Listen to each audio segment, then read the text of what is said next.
Joining me now is historian and Christian, good Christian friend of mine for, I would say going on 30 years now. Bill Federer joins us now, close personal friend of Charlie's for over 10 years. Today at AmericanMinute.com, Bill released a string of texts, not all of them, but a string of texts that he has had with Charlie Kirk over the years. I want to bring some of those to you and some videos because Charlie and, as you know, because I interviewed Bill Federer last week on the day that Charlie was assassinated, Bill and Charlie were just in South Korea. And they were trying to encourage the Christians to stand up and to let them know that American Christians are with them. And that if persecution comes and some of their leaders are arrested, they will be doing everything they can in their power to alert President Trump and to try to bring attention globally to their plight. But he gave some very strong advice to those in attendance, and I want to talk about some of that tonight. I also want to just share very, very briefly before Bill comes on. Let me just go ahead and welcome Bill. Bill, welcome to the broadcast. Thanks for being with us. Brandon, great to be with you. Thank you, Bill. I just want to share very briefly here what I did on radio just for a moment, Bill, and get your response. Today, for an hour on radio/television at 1 o'clock Central, I shared what I've shared for many years now, but I think it carries way more weight now. What I think are the steps to normalizing the persecution and murder of Christians. And perhaps you've seen these. Here they are. Marginalize Christians, characterize Christians, terrorize Christians, normalize the terrorizing, and then legalize it. And that's what we see. We see these steps happening, marginalizing Christians, that they're not to speak in the public square, that what they have to say is harmful. It doesn't belong in the public square. We cannot have prayer in the schools, 62, Bible reading, 63, remove the 10 Commandments, 1980, cannot teach creation versus evolution next to each other, and let the kids decide based on science and observation and repeatable experiment as much as we can in relation to the known laws of the universe. Basically marginalize Christians as crazy weirdos. And then you characterize them as dangerous, terrorist, domestic terrorist, extremist, Islamophobic, homophobic, xenophobic, whatever you can. Marginalize, characterize, and then you start terrorizing them. You beat them up in the streets. You do everything you can to make them afraid. And then you start killing them. And then people rejoice over the murder of Christians. And that becomes normal. You normalize it because it becomes so common. Terrorizing Christians, even to the point of death.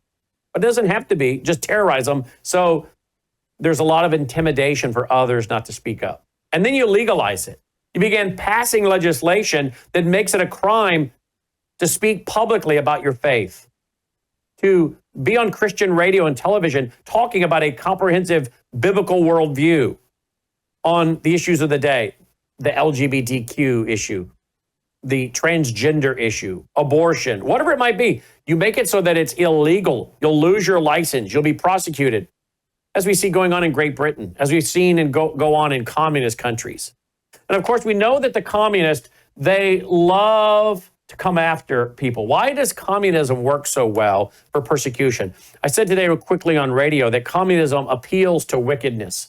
Communism appeals to wickedness. We see some new surveys, young people thinking that there ought to be caps on income. You shouldn't be allowed to make above a certain dollar amount. They're really embracing socialism, the sister of communism, the economic philosophy of Karl Marx, socialism, communism being that of really a stronger form of socialism is communism, but it's more aggressive in a hurry. Marxism is a stronger form of communism, but it's communism with a gun. That's what makes it Marxism. But communism appeals to wickedness. And the more wicked and corrupt people become and lazy and want things without work, the more it appeals to them. Communism accelerates apostasy. There used to be a common value system in America on the sanctity of life and the value of human life and a agreement that certain things were right and certain things were wrong. And the taking of innocent life was wrong. We certainly didn't celebrate it. Communism has accelerated the apostasy, the falling away from traditionally held biblical truths in our country. Even though some people weren't Christians, they at least embraced some Christian values. Communism applauds the persecution of Christians. Communism advances those that conform. We see many in corporations, even police departments, sheriff departments, city halls, medical establishments being advanced that conform to the cultural Marxist or communist worldview. Communism normalizes the persecution of Christians. And I believe that's what we're seeing. These are the issues that are of grave concern to me.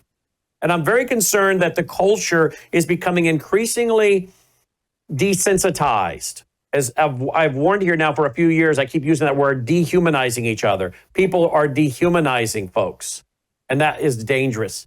But I'm afraid more and more people are becoming desensitized, just as we become desensitized to godlessness, I should say.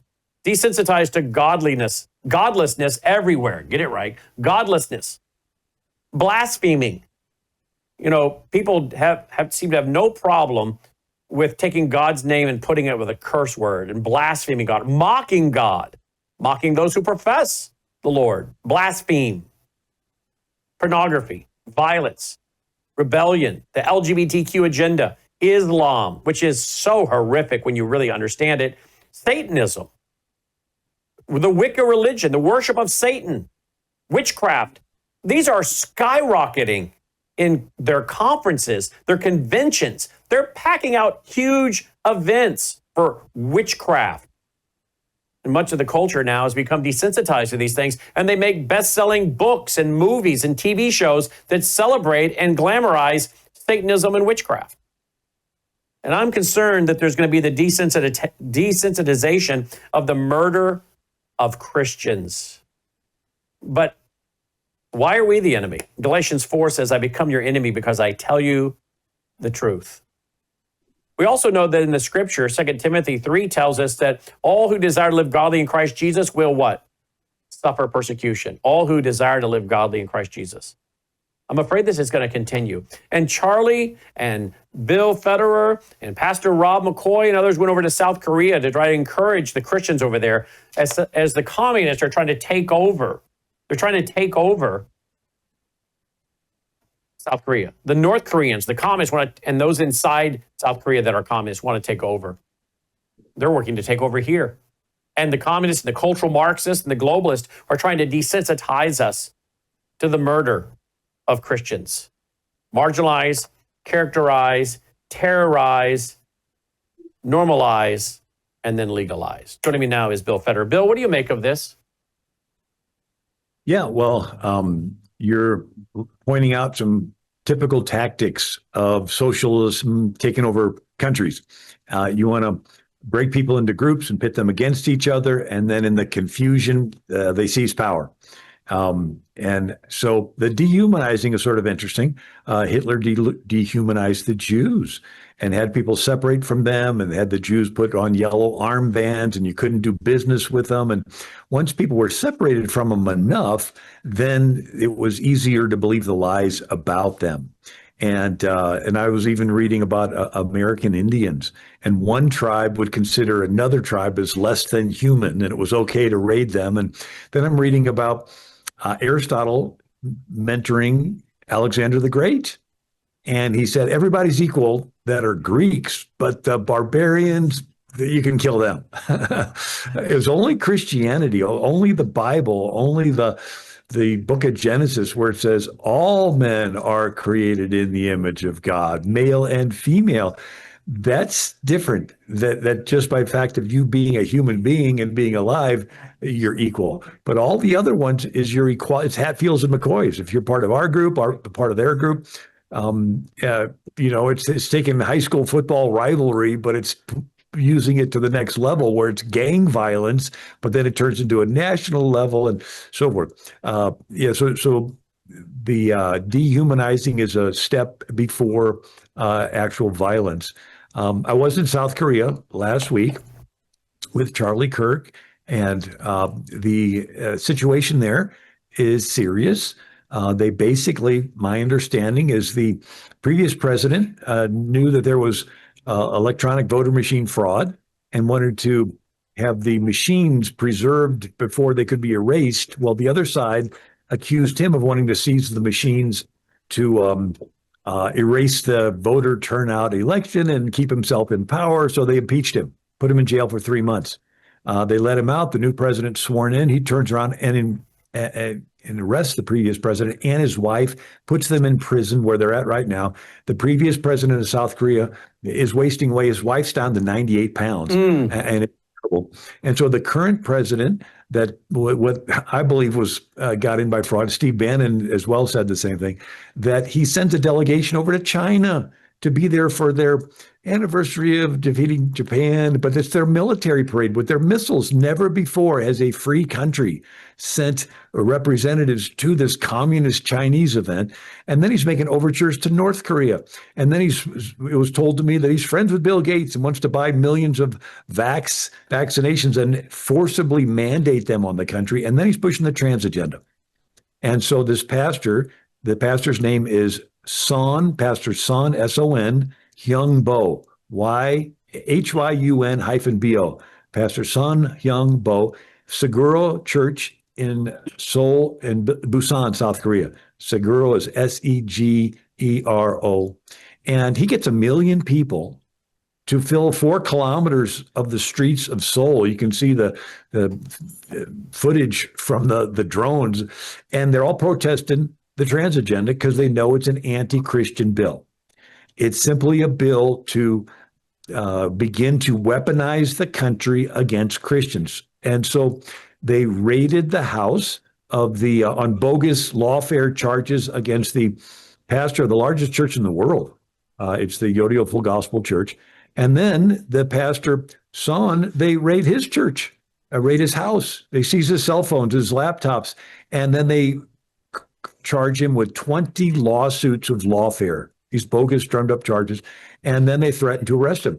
And so we get Charlie Kirk is meeting with Pastor Son, and he's hearing all these stories, and he says, if they arrest you, I personally will call President Trump, and I will let everybody in America know about how South Korea is now weaponizing the government against Bible-believing Christians. He says, I just have one stop in Utah at a student event, and then I'm going to put all my effort into exposing this communist-leaning takeover of the largest Christian country in the Asia, 25% of South Korea. But before Charlie could get started, he was there in Utah. Okay, let's stop right here because I don't know of anyone else reporting this. What you're telling me is that Charlie Kirk is going and meeting with the Christian evangelical leaders in South Korea to fight communism. There are leaders who are going to China to meet with the CCP leaders. Charlie's saying, I'm going to go do an event in Utah, and then I'm going to put all my energy into helping you guys fight the CCP from taking over South Korea and throwing Christian pastors in prison. Is that what you're saying? Yeah, that's pretty much it. So Bill, sorry to interrupt, but Bill, I don't know who pulled the trigger. Maybe that 22-year-old kid pulled the trigger. But I tend to think we got a patsy here. Maybe I'm wrong. But my initial reaction is I don't trust anything the government tells me. And whether it's Oswald or whether it's this shooter in Butler, Pennsylvania with President Trump or whether it's this kid, I always have to wonder if that's not a decoy that someone else did the shooting. And I have to ask and say, who had the benefit? Where's the motive? Who had the benefit from the murder of Charlie Kirk? It sounds to me the CCP, the Chinese Communist Party, maybe other groups of people that did not want him fooling around in South Korea. I mean, I'm not making a statement. I'm asking questions. I would like to know the truth to make sure that shooter wasn't a decoy while someone else took a shot somewhere else or right below him, as many experts speculated in Butler, Pennsylvania. But I'm not hearing anyone else reporting that Charlie Kirk was standing up against the CCP and the communists to take over South Korea and to imprison pastors and Christians in South Korea. This has, to me, been lost in the media all week long. Am I wrong? Yeah. So, Wait, yes or no? Has this been lost in the media all week? To be honest, I haven't, other than Rob McCoy talking about it. No, I haven't seen it. And we've been watching a ton have any of you guys in the control room heard this by anybody? No, none of the guys in control room, and they're constantly monitoring social media for us. This is a big story, what he was doing. I did not, other than when you came on here the other day, I didn't know that you guys had even been there. But now you're telling me he was going to make his trip to Utah and then put all of his work and time and energy into helping stop the communists from taking over South Korea and imprisoning Christians and pastors. Yeah, the communist goal is to take over Taiwan, take over Hong Kong, right? And they do it through money, and they bring money into countries to buy politicians. Right. It's a democratic country. And so you can start a party, you can pour money into the party and buy radio and TV. Through an interpreter, we had listened to some of the South Korean news reports of Charlie coming over there, and they were like vile. And it's like, wow, we don't just have liberal press in America. They have like super liberal press over there. Tell me about it. No. Don't pass by on that. Tell me, what were they saying about you and Charlie and the rest of you guys going to South Korea? This was on the television and radio there? Yeah. So a far right wing, person, pushing the, trying to align him with all the neo-Nazi type things. I don't know if they use that word, but it's that idea that they wanted to say negative things about him. And of course, Charlie just speaks the truth, and he didn't worry about that. And but we met with some of the business leaders of some of the biggest corporations in the world who had previously funded it's called Build Up Korea event. It's sort of a Korean version of TPUSA. Mina Kim is the head of it. And so these business leaders were afraid to donate this year because they said that, the government is doing their lawfare and their fraud investigations and wanting to, arrest leaders that, how they would audit until they find something that they could call being wrong. And then they want to throw the heads of these corporations in jail. So it's something that is serious. You look at how the China Silk Road Initiative, they come into all these countries between, China and Europe, and they would come in and bribe politicians and buy politicians. They do the same thing in Africa. The CCP comes into countries and bribes politicians to give them the mineral rights. And so I don't know. Let me just show you real quick. Look at this. This is the young people in South Korea after Charlie Kirk's murder. Look at this, folks.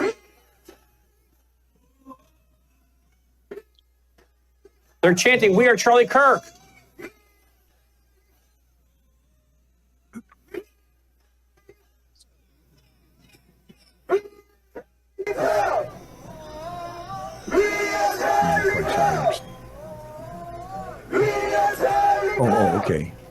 Okay. That'll work.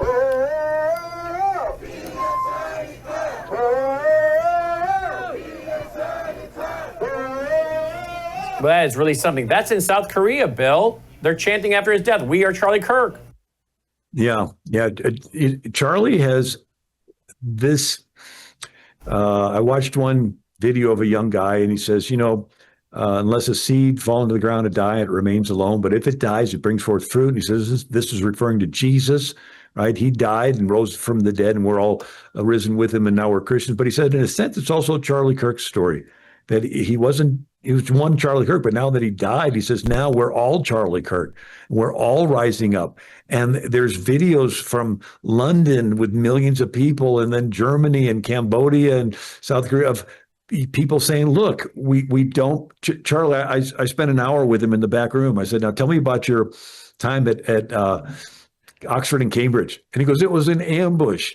He says that they had these liberal professors get their best debating students and give them, months ahead of time to prepare questions. And he says, and they didn't let me know the questions in advance, and they would hit. And he says, it was a good learning experience for me, but he says it was an ambush. And so, but the people in England saw Charlie pushing back against that agenda. There's some of those videos that went viral, and Charlie was powerful. But look at the response. The people in England says, we don't want globalism. We don't want this Islamification of our country. We want to push back. And I think he embodied the pushback against globalism. And that's why he was so thrilled when Trump got elected. Trump is not a globalist. Trump does not want, he wants to make America great. He's not one of these one world government guys. You know, in the back room, we were talking, Charlie was talking to the reporter through interpreter, Mina Kim. And the reporter said, you were instrumental in getting the youth to vote for Trump. And that must have been the happiest day of your life when he got elected. And he goes, no, marrying my wife, Erica, was the happiest. And then my two children, so Trump's fourth. And Pastor Rob McCoy said, well, giving your life to Jesus. And so Charlie corrects his answer to the reporter and says, giving my life to Jesus was the happiest day of my life. And then marrying my wife, Erica, my two kids, so Trump's fifth. And then I sent Logan the video of Charlie addressing the thousands of youth that were there, and it's just a 2-minute video. I want to play that. But before I do, I want to play this one where Charlie. I want to show you the screenshot. This is Build Up Korea. This is kind of their version of Turning Point USA. Who is he on the platform with? Do you know? Well, the woman is Mina Kim. Mm-hmm. And the interpreter is the pastor of a large church there who's very courageous, because by being a part of this event, they're all, in a sense, making themselves targets of the government. But he's a courageous pastor. That's the interpreter. So the guy on the far right, the guy on the far right is a pastor. He's a pastor, and he's a great interpreter. And I apologize, I can't remember his Korean name. All right, I'm going to play for you what Charlie Kirk just told him. I think this was on September 6th. Charlie would have been murdered 4 days later. Do I have that right? Yes.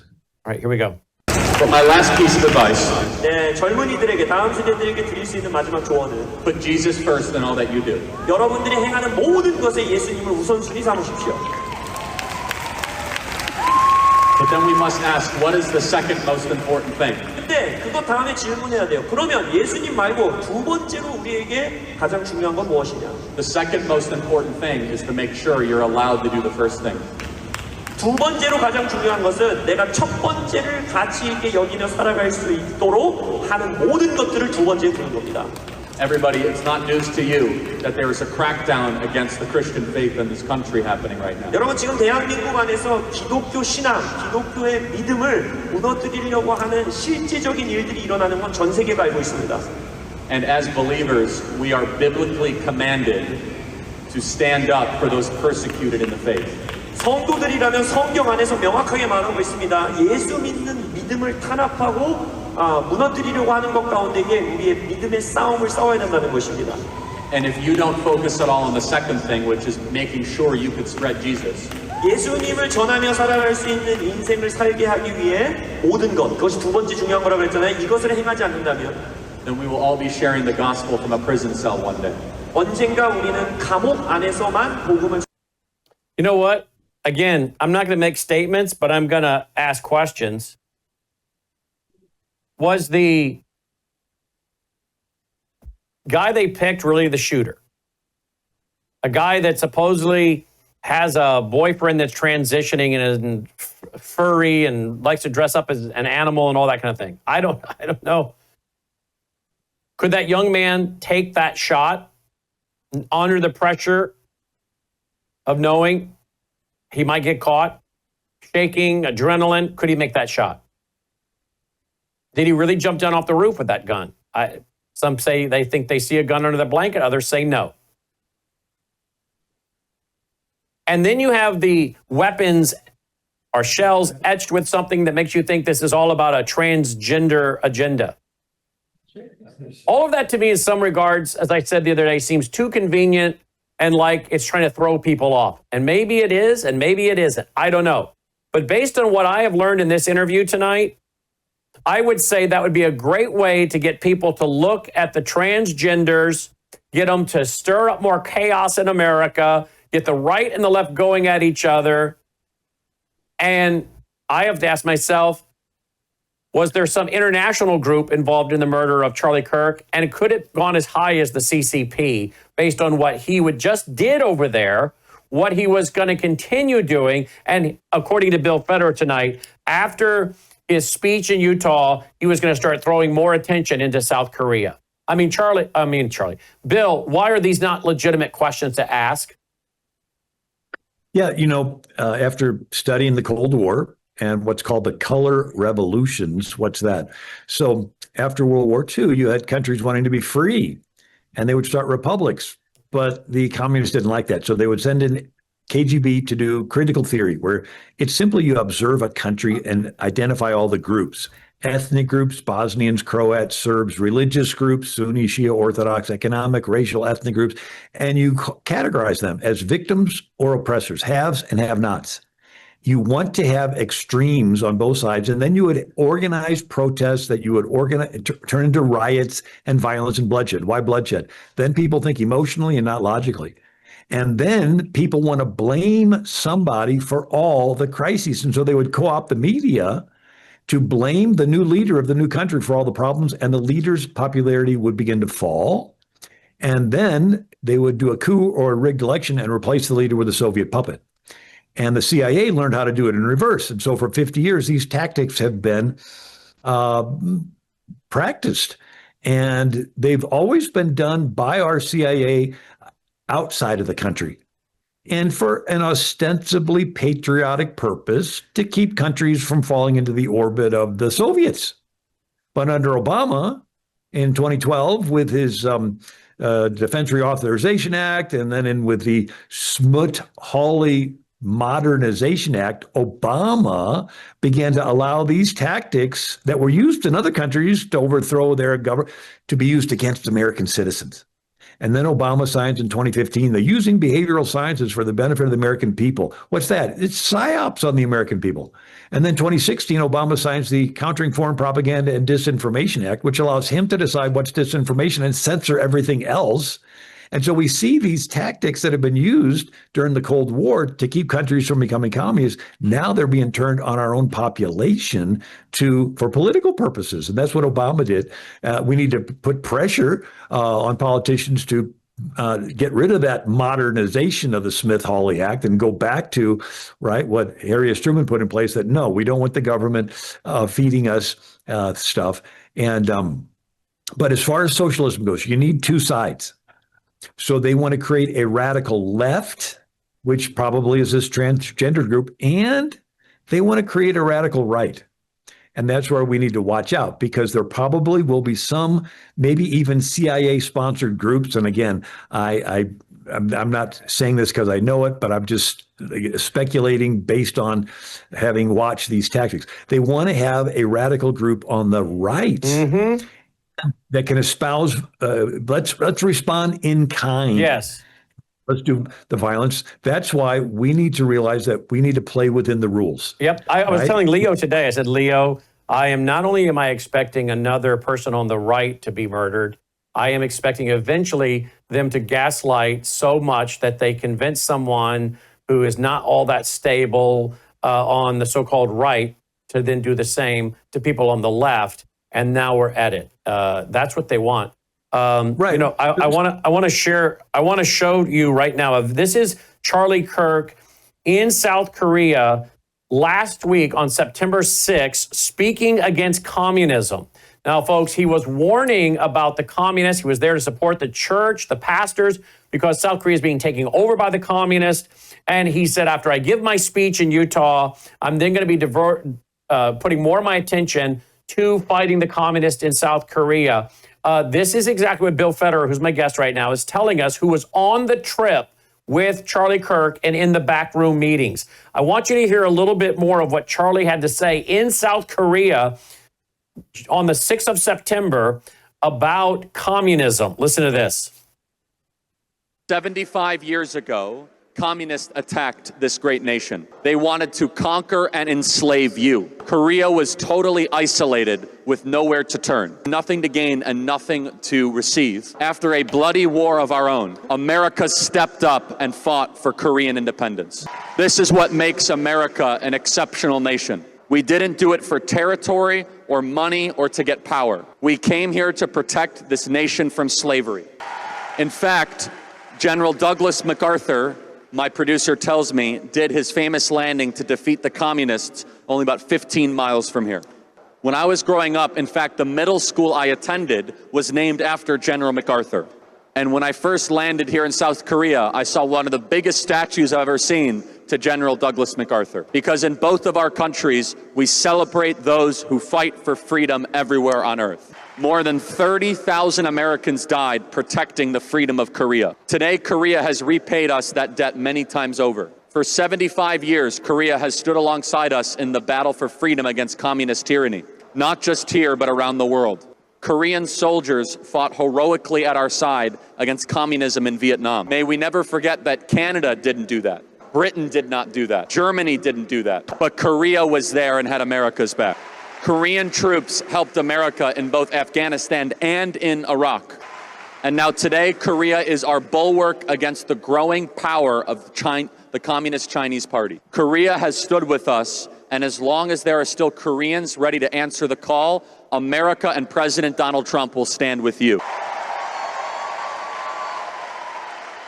우리 아까 약속한 것처럼 we would like to pray for you. And we would like to sing a short worship song with you together, and would like to pray for you before you leave. How great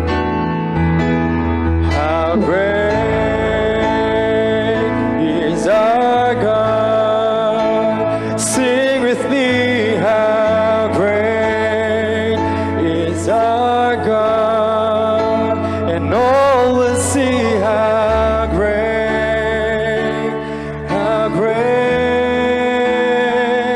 is our God. 위대하신 주. In Korean we sing. 위대하신 주 찬양해 위대하신 주 모두 알게 되리라 위대하신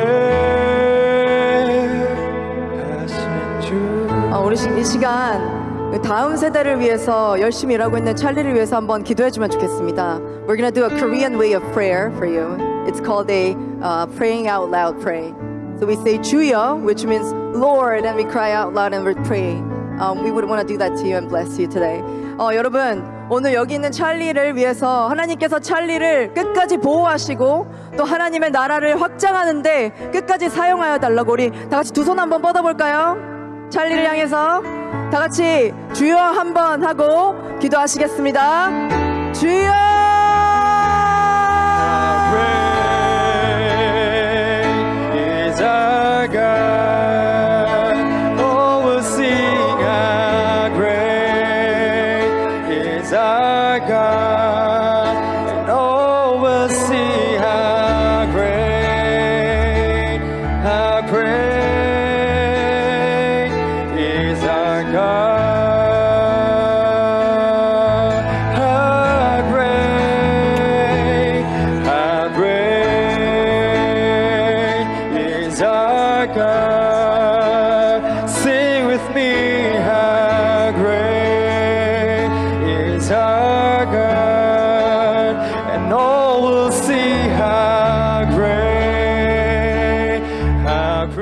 감사합니다. Heavenly Father, thank you for sending your warrior to Korea.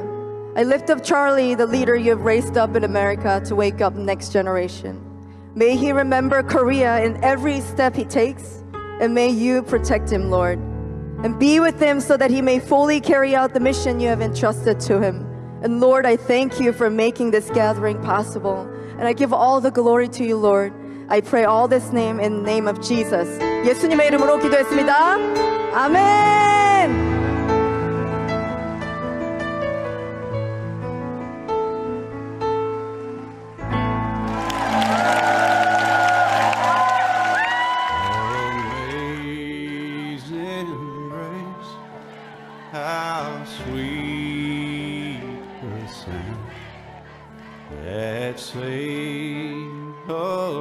Okay, everybody, I'm here in South Korea. By the way, I'm here at a park at night. That's the most dangerous thing that I just saw, which was a black cat. No bums, no people trying to attack you. It's amazing. Crime is a choice. And here in South Korea, they decide not to put up with crime.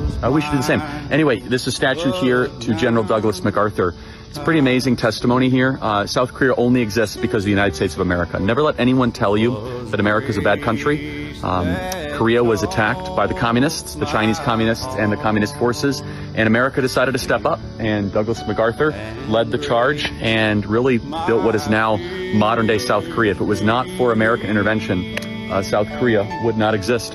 And this amazing country, tens of millions of people, incredible companies, very charitable, very sweet, would not exist, and it would be a totalitarian nightmare like North Korea, where you can't visit, you can't speak, and you're just propagandized and brainwashed. America's a great country, everybody, and we could also learn a lot from South Korea. South Korea is not as wealthy as we are, but they have clean parks, clean streets, no bums, no homeless, and it's perfectly safe at night. What a concept. Wish I could do this in Chicago.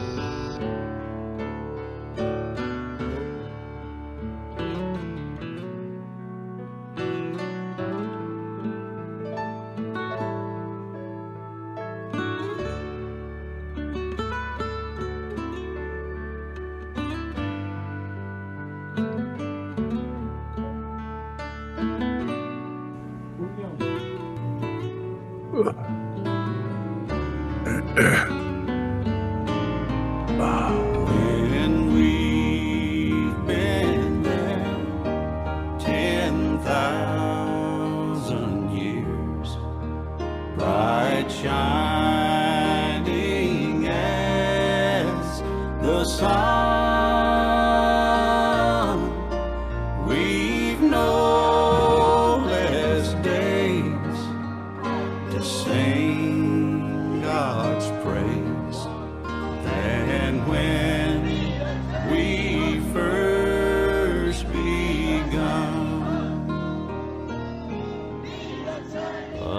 Amazing grace, how sweet the sound. Bill, that is so powerful in so many ways, and I don't know why this isn't getting more coverage. This is a huge story. I'm going to repeat to the audience what you've broken tonight here, and we all been covering this now for so many days, for so many hours. We knew he went to South Korea with you. We interviewed you in the day that he was assassinated, but I was not aware of the fact that he was taking on the plight of fighting the communists to the point of standing with the pastors and the churches so vocally and visibly. And as you broke tonight, he said that after his event in Utah, he was going to be focusing more of his attention to trying to save South Korea. Again, I don't know who killed Charlie. I know who they tell us did. I don't have proof of it. I'm not sure they do. But I certainly think that there are powers and groups involved that maybe should be looked at. I'll tell you something. With his movement in South Korea, I really don't know who else you could tap other than Donald Trump himself going over there to energize the people against the communists. And if he was going back, that would make him a major threat to the CCP. Is that not true? You know, I asked who the ambassador from the U.S. to Korea was, and they said it's a Biden holdover because they're withholding the confirmation of Trump's nominations.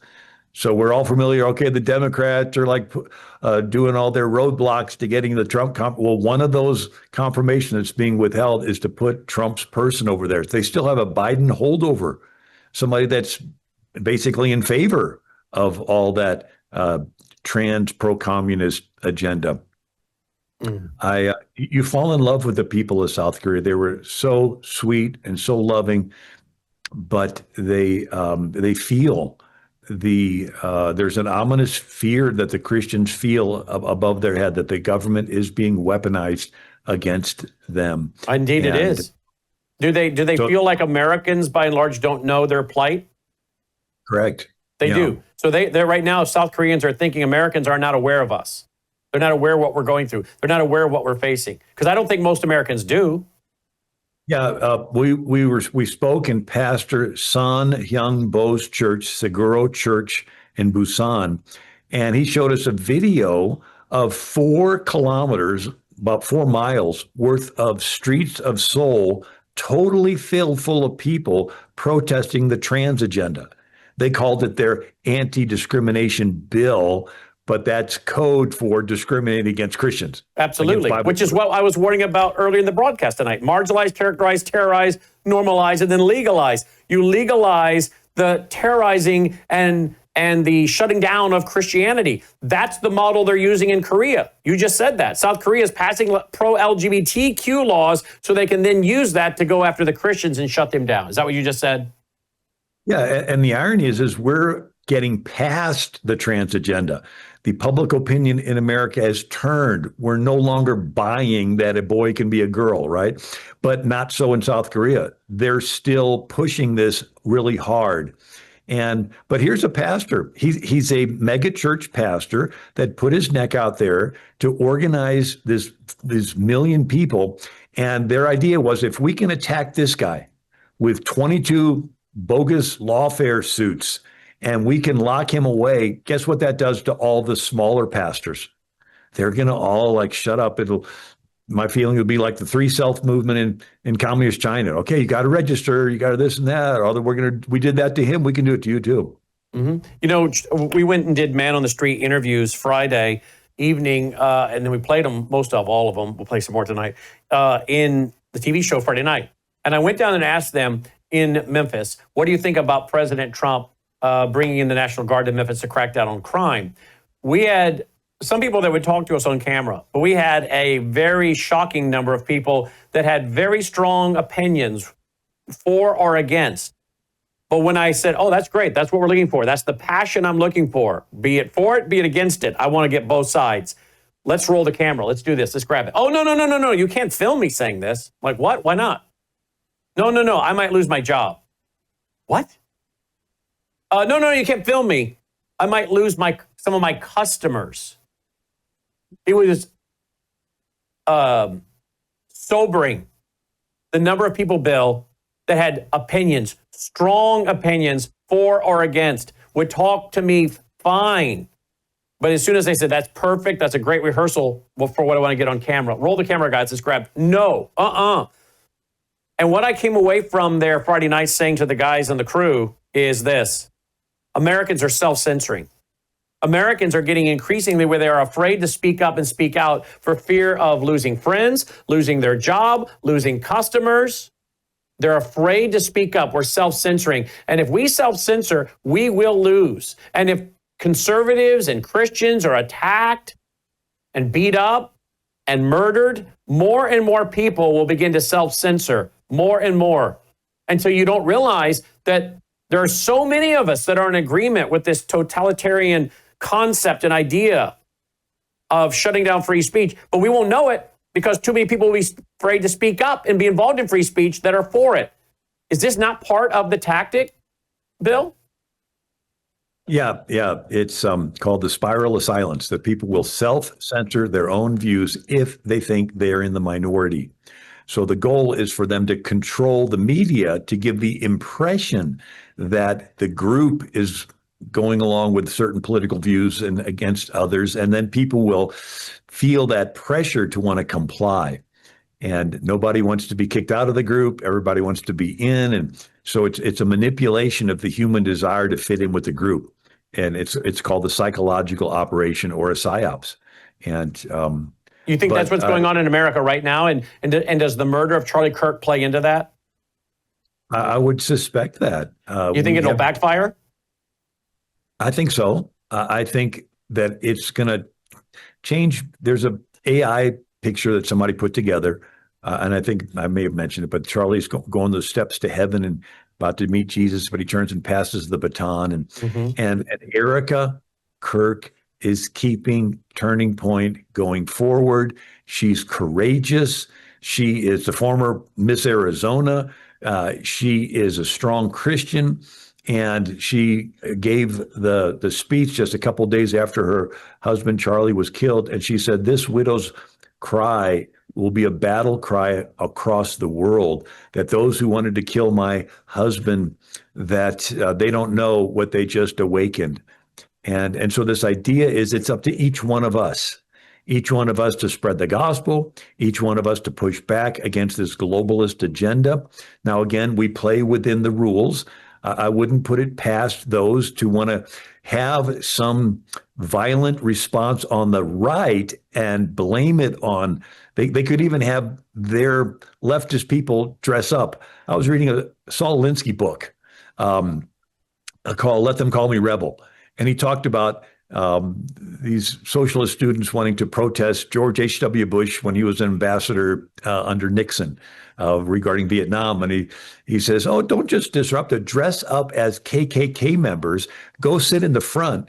And whenever H.W. Bush does anything supporting Nixon and the Vietnam War policy, stand up and say the KKK supports Bush and supports Nixon, and he says that this is what they did with great effect. So what they do is they dress up as far right to do this disruption and this violence, so it'll blame the sort of tar and feather the right but them being behind the whole thing.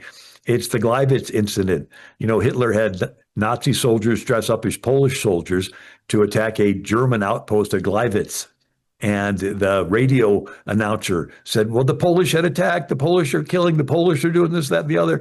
And it mobilized the world to, gee, Poland's the aggressor. I guess it's okay for Hitler to invade Poland in 1939. When it was the Nazis dressed up as Polish to do the attack, it's called the Gleiwitz incident. And so this tactic is well known for anybody that studies history, but for them to have people on the dress up as far right people to create a terror, and then they want to get fighting going on both sides, so that they cause confusion and seize power. That's why we need to play within the rules. We need to motivate people to get involved and work within our Congress constitutional framework, get involved in all the different areas that we can. And I believe with God's help, we can turn this around. Here's the article Bill wrote today. The Inspiring Charlie Kirk, My Friendship with a Great Man by Bill Federer, put out on the 13th of this month, 2 days ago. And it's a very lengthy article, folks, but it is filled with some of the text. Here's one from 2022. These are texts that Bill had going back and forth with Charlie Kirk, and he included some of them, not all of them. He's included some of them in his article tonight at American Minute. The way you get there is you go to American Minute, and at the top of the page, look for today's American Minute, click on that, and there you'll find it right there. I think we have a clip or two that you've sent over, Bill, to play. Any particular order you want to play them in? I guess Logan has one already queued up. Let's go. Here we go. Which is in every corner of America. It's just awesome. Okay, our guest tonight is just incredible. I've known Bill for quite some time. I believe Bill is the premier historian from a biblical standpoint in America. He has written well over 25 books from a Christian biblical standpoint, talking about American history and world history. I once shared a car ride with Bill for 2 hours, and I only stumped him on one question, and I must have asked him well over 400 of them. And he also connects what is happening in history to today with timeless biblical principles. Please join me in welcoming the amazing Bill Federer.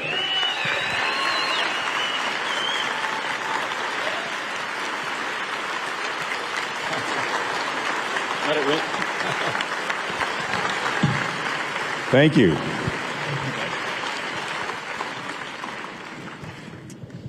First of all, I want to let you know what an honor it is to be here with Luke and Angel and Pastor Tommy Barnett. God bless you and the tremendous work that you have here at Dream City. So, Bill, I've been following you for years. We've shared so much time together.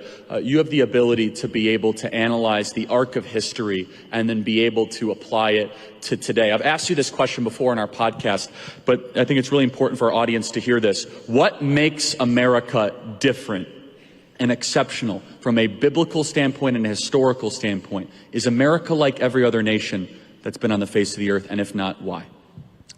In answer to that, decided I would research every century of recorded human history to see what the most common form of government was.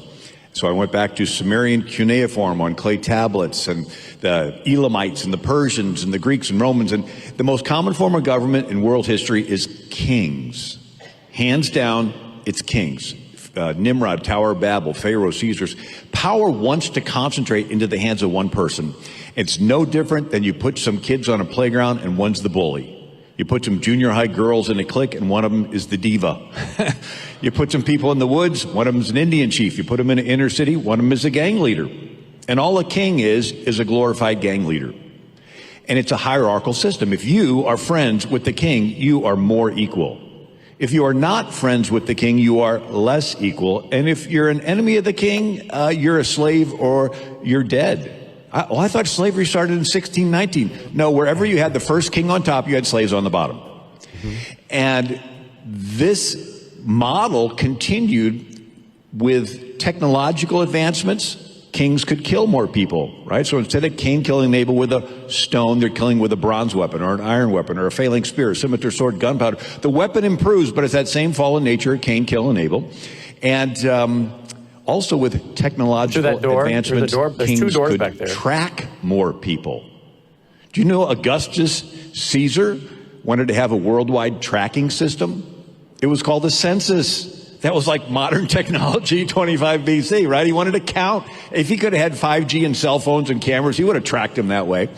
But as the centuries go on, the King of England had the biggest empire that planet Earth had ever seen. 13 billion square miles, 500 million people. Anyway, it's the sun never set on the British Empire. The King of England was a globalist. He was a one world government guy with him at the top. And America's founders decided they didn't like this one world government guy telling us what.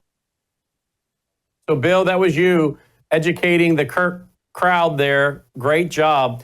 Let me tell you one of the things I saw this week, and then I don't, there's so much on social media. I saw it and went running by, and then I couldn't find it. And I asked my crack team there in the control room, Logan, and it was actually who I asked, if they could find it, and they did. And it's a clip of Charlie. And Charlie is about to he has a gal come to the platform, the podium, I should say, the microphone, to engage him. And she's dressed a little differently. And I sensed that people were going to start mocking her appearance. And Charlie immediately said, hey, be respectful. And then he engages the woman in conversation. That impressed me because it showed me actually what we see in the Bible. So let's go over to 2 Corinthians chapter 10, verses 3 through 5, because I think this is exactly what Charlie was doing. We talk about this verse here at Worldview Weekend for years, because this is real spiritual warfare. 2 Corinthians chapter 10, 3 through 5. For though we walk in the flesh, we do not war according to the flesh. For the weapons of our warfare are not carnal, but mighty in God for pulling down strongholds, casting down, look at this key word here, folks, casting down arguments and every high thing that exalts itself against the knowledge of God, bringing every thought into captivity to the obedience of Christ. That's real spiritual warfare. Destroying individuals, right? Some translations use that. Destroying arguments. This one has casting down. Some translations say destroying arguments. Destroying lies, philosophies. Not destroying individuals, but destroying the arguments, the lies. When I saw this clip of Charlie this weekend, I thought, well, that's what he's doing. He's doing 2 Corinthians 10, 3 through 5. He stopped some kids that must have been mocking this girl and said, no, be respectful. Because he didn't want to destroy the individual. He wanted to destroy the lies she believed. Watch this. Everybody, do me a favor. Please be respectful, okay? Hello. So I have a few leading questions before my main one, because I have to be honest, I don't really know that much about you. So would you say that you're very religious? I am religious. However, every one of my political positions is defensible from a non-religious perspective. Okay, great. So I was under the impression that your beliefs on abortion were stemming from your religious beliefs. Well, at the core, that is correct, but I can get that it is defensible from using reason and prudence, as I have done the last couple Cool. So you're not trying to illegalize abortion based on the Bible? Well, no, not based on the Bible. My personal conviction comes from the Bible. I want to make abortion illegal because it is the only applicable extension of laws we already and standards we already have in the West. Correct. First of all, just tell me more about how you view politics, or what. Is that okay? Or if not, like, and you feel free to walk away. I'm not Maybe here. not in this crowd. That's okay. Thank you. What's your name? My name is Archer. Archer, thank you for coming up, and I hope you have a great day. Thank you so much. Thank you for clarifying. And let me just say one last thing. I could tell you probably have a negative impression of Christianity, maybe. I hope one day we can earn back your support to making Jesus Christ your Lord and Savior. I'm sorry if the church has failed you in that way, because I do have strong religious convictions and beliefs, and there is a God who made you and loves you, and he sent his son to die for you. Her name is Mom. Okay, well, thank you. I do appreciate the candor and the courage to come up here, but we will pray for you. Thank you. Well, there you go. Destroying arguments, destroying lies, destroying philosophies, not individuals. I saw that clip over the weekend. I thought, if that isn't 2 Corinthians 10, 3-5, I don't know what is. Bill? Yeah. Charlie was amazing, and his faith was growing stronger and stronger. He's bolder and bolder. I attribute a lot of that to Pastor Rob McCoy, but also he chose to surround himself with great pastors, men of God. Jack Hibbs, there, different ones. Pastor Jurgen of Awaken Church in San Diego, and I could go on and on. But he had a brilliant mind, and I would interview with him, and he moved faster than I did. So much mentally. I can talk about something a lot of times, and then it sort of goes into my memory, and I can pull it out and recite it. But he's like right there on top of things. But he had it all. The rumor was that he was probably being considered as Vance's VP, and there were lots of people that may not have had political leanings in his direction. So I don't know, but he had it all. 6'5", handsome, brilliant, sharp, Miss Arizona for his wife. But I'm so proud of Erica. What a courageous woman. I think she's the new Esther. Esther was a woman of God that was pushed forward into leadership and saved the Jewish people. And I think Erica is like the modern day Esther, and she's been thrust to the forefront. She could have said, I'm just going to withdraw and let this great organization, gradually grind to a halt. But no, she stepped forward and says, we're going to keep this going. We're going to have America Fest this year be the biggest and better than ever before. We're all Charlie Kirks. And so this is what I believe. The one video I saw of a young person, they said, this is the turning point. The turning point is it's no longer one person, Charlie Kirk, it's all of us. And it's not just America, it's globally, it's worldwide. I believe this is God wanting to do a great revival. And it's going to happen. It will happen. And to think that it started with an 18-year-old, so many 18-year-olds we know, so many 15, 13-year-old. My word is to the young person, you can do the great things. Step forward in faith and speak the truth. And yes, there will be a segment that'll hate you, but there'll be a segment that'll thank you. And then Absolutely. Every adult, every grandparent, encourage the young people. Charlie and I would text scriptures back and forth to each other. So I encourage every grandparent, text scriptures to your grandkids, right? Just encouraging scripture. Push them and encourage them in the right direction. Amen to that. Absolutely. Here it is at AmericanMinute.com, AmericanMinute.com. The Inspiring Charlie Kirk, My Friendship with a Great Man by Bill Federer, including a lot of texts, back and forth, literal texting with each other. He shares those with us to show us the heart and mind of Charlie Kirk. And Bill, I think the big breaking news story tonight is that Charlie was trying to help the persecuted church in South Korea. to fight the communists there who were wanting to take over and really make it much like North Korea. He was going to, as he said, you said tonight, he said that he was going to go to speak in Utah and then turn his attention toward helping save South Korea.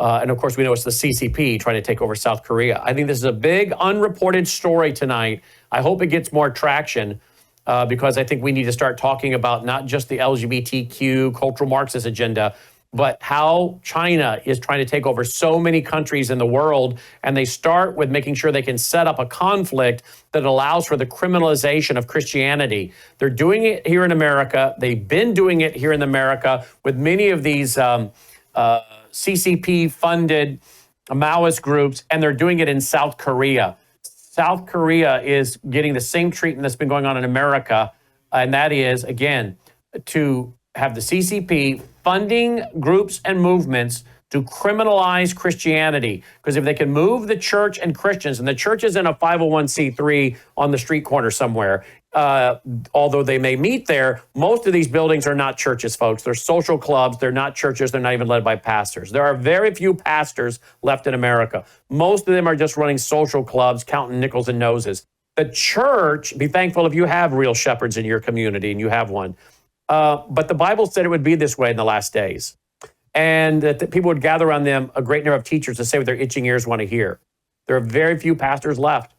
But the church is alive and well. And the church is, the Bible refers to them as called out ones, ecclesia, called out ones who've been called out by God, who've placed their faith and trust in him. The church is alive and well.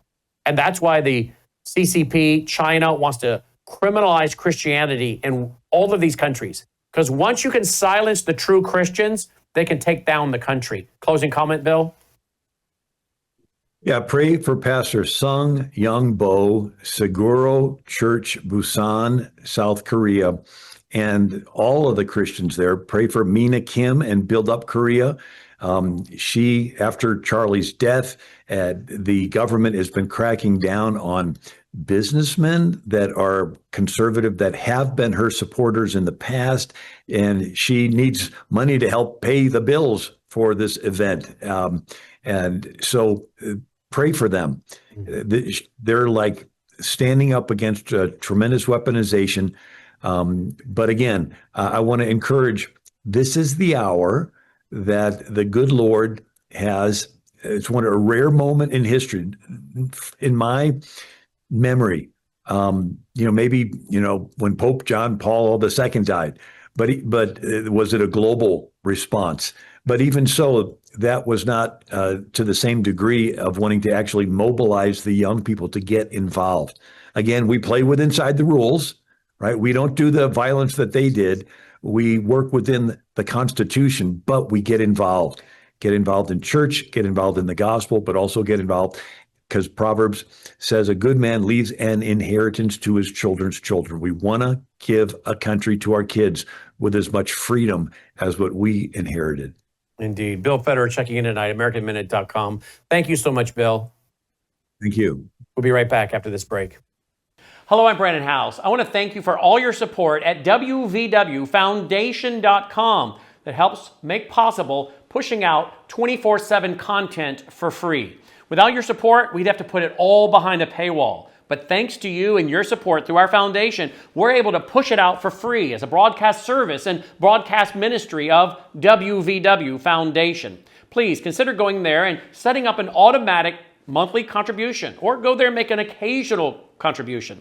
If you prefer to support us through the mail, you'll find our mailing address there at wvwfoundation.com. You can also call and make your contribution over the phone by calling 901-825-0652. That's 901-825-0652. Again, all these details are available at wvwfoundation.com. Thank you for your support as we try to help people around the world understand the times through the lens of a Christian worldview.